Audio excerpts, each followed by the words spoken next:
பிஸ்மில்லாஹிர் ரஹ்மானிர் ரஹீம். நேற்று நாம் அந்த கர்ப்ப காலத்தில் என்ன செய்ய வேண்டும் அப்படின்றத நம்ம பார்த்தோம்.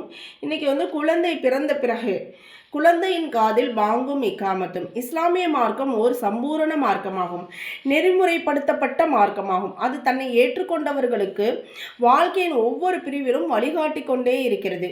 மேலும் வாழும் ஒழுக்கங்களையும் வழிமுறைகளையும் கற்பிக்கின்றது. அதை தேர்ந்தெடுப்பதால் ஒரு பரிசுத்தமான வாழ்க்கை ஏற்படுகிறது, வாழ்வில் நிம்மதியும் அமைதியும் உண்டாகிறது. அது மட்டுமல்ல, மறுமையின் ஈடற்றமும் வெற்றியும் கிடைக்கின்றது. அந்த வழிமுறைகளில் குழந்தை வளர்ப்பு ஒரு முக்கியமான வழிமுறையாகும். மேலும் அதற்கு இஸ்லாத்தின் தனிப்பட்ட நெறிமுறைகளும் உள்ளன. இஸ்லாத்தில் குழந்தை வளர்ப்பிற்காக அது பிறந்த முதல் நாளிலிருந்து தெளிவான சட்டங்களும் வழிகாட்டுதல்களும் உள்ளன.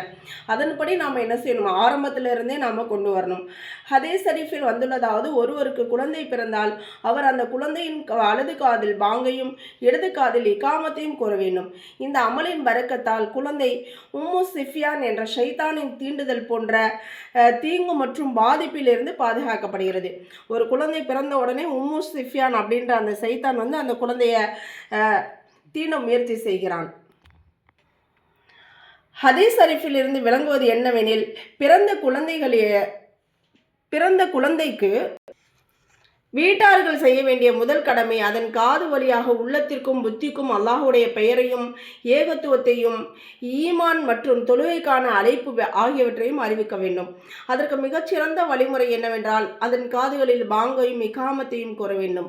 இந்த இரண்டின் பிரதிபலிப்பு மற்றும் தனிச்சிறப்பு பற்றி ஹதீஸில் விவரிக்கப்பட்டுள்ளன. அதன் காரணமாக ஷைத்தான் விரண்டோடுகின்றான். குழந்தையையும் பாதுகாக்கும் தந்திரங்களில் இதுவும் ஒரு தந்திரமாகும். உதாரணமாகவே நம்ம சைத்தானிடமிருந்து பாதுகாப்பு தரணும்னா பாங்கு சொன்னாலே சைத்தான் என்ன செஞ்சிருவான்? ஓடிடுவான். இதைத்தான் அந்த சைத்தானை விரட்டக்கூடிய தந்திரத்தில் தான் குழந்தை பிறந்த உடனேவும் பாங்கு சொல்லப்படுது.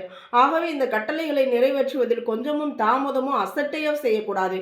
அவ்வாறு இல்லையானால் நொடிகளில் தவறு செய்தான் அதற்கு வருடங்களாக தண்டனையை பெற்றான் என்ற கவிதைக்கேற்றவாறு மிகப்பெரிய பாதிப்பையும் நஷ்டத்தையும் சந்திக்க நேரிடும். சமீப காலமாக மேலே கூறப்பட்டுள்ள கட்டளையில் அசட்டை செய்யப்படுகிறது. குழந்தை பிறந்த பல மணி நேரங்களுக்கு பிறகு அதன் காதில் பாங்கும் இகாமத்தும் கூறப்படுகின்றன.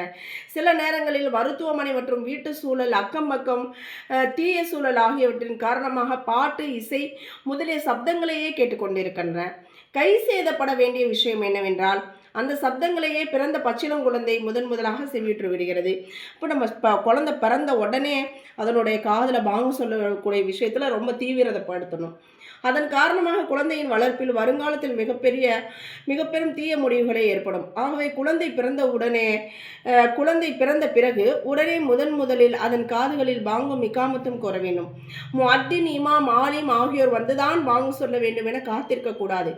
பாங்கும் இகாமத்தும் எந்த ஒரு முஸ்லிமும் கூறலாம். ஆனால் அவருக்கு அவற்றை நல்ல முறையில் கூற தெரிந்திருக்க வேண்டும். பெண்கள் கூட அவற்றை சொல்ல தெரிந்தால் கூறலாம். அதனுடைய அந்த சரியான உச்சரிப்புகளோடு நமக்கு சொல்ல தெரிஞ்சிருக்கணும். அந்த குழந்தை பெற்ற இடத்துல தாதியோ நன்னிமாவோ மாமியோ யாரோ ஒருத்தர் பெண்கள் இருந்தாலும் அவங்க சரியான முறையில் கூற தெரிஞ்சிருந்தால் நம்ம அது பாங்க உடனே இகாமத்தும் சொல்லிடணும் இன்ஷா அல்லாஹ்.